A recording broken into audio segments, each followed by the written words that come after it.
back. So today is going to be number 2 in our interpreter tips series. Hopefully the background noise isn't too bad.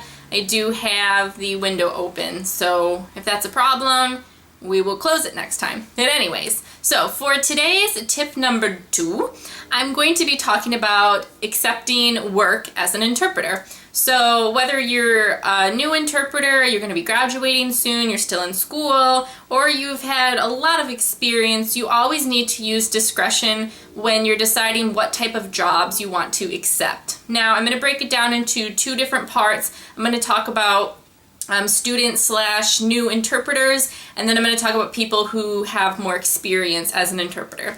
So as a student or as a very new interpreter who just graduated, maybe has a year or less under their belt, or even more possibly, you need to use a lot of discretion when you're accepting work. I hesitate to say, you shouldn't start accepting work while you're still in school. Personally, I think it just has to do with your skill as an interpreter. Some people already know a lot of sign language and have a lot of skill and have that developed, even before they graduate, and so you can start accepting some work.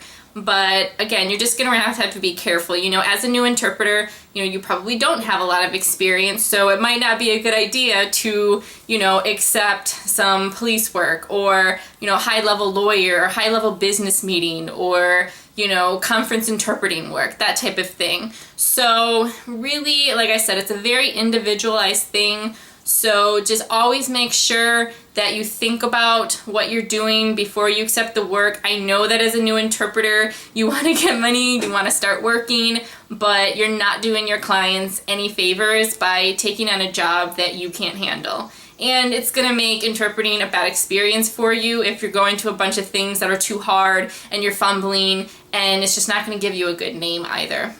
Now, one big one, whether it's for young interpreters or for older interpreters, is video relay service. Now, I do work as a video relay service interpreter, and I actually started like a month or 2 after I had graduated from my bachelor's program in interpretation.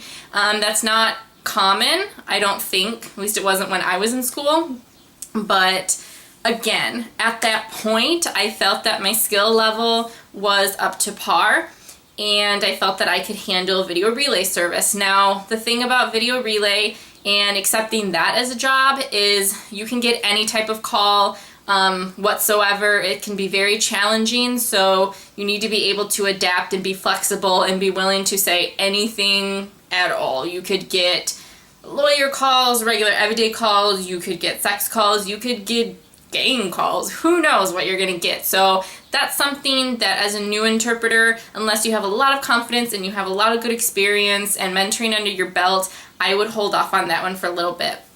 Now, speaking of interpreters who've had more experience, most of the time, once you've had a couple years under your belt, you kind of understand who you are as an interpreter and what your level is and what you should and shouldn't accept as skill level wise. But one thing that I want to stress is, make sure that you're accepting work that you're comfortable with. Let's say, there's a doctor's appointment or a surgery. Now, you might have the skill set, you've been interpreting 20 years, and you might have the skill set, but if you faint at the sight of blood, you're probably never going to want to accept work like that because that's just not going to work for you. Or, maybe it's a mechanics class or something. You're a very skilled interpreter, you could be certified top level, but if you're not good with mechanics, it might be, a troubling situation for you. So overall, I would just say when accepting work, number 1, do not think about the money first. Think about your clients and that they need to have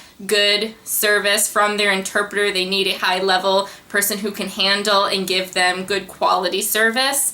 Number 2, make sure that you as the interpreter are comfortable. If you go into jobs that you are not comfortable in, maybe personally, morally, that type of thing, it's going to show, and again, that's going to be a disservice to your clients. Now, if it's just like, oh, it's a new type of experience and I know I can handle it, I haven't tried it yet, but I know I can do it, you know, and broadening your interpreting, that's fine. But, you know, if let's say you're an extremely strong Christian, or, you know, like let's say maybe you're against abortion, you might not want to go and accept the work at the abortion clinic, even though skill-wise you could handle it, because it is not, it could, you know, cause problems for you if your opinion is showing on your face.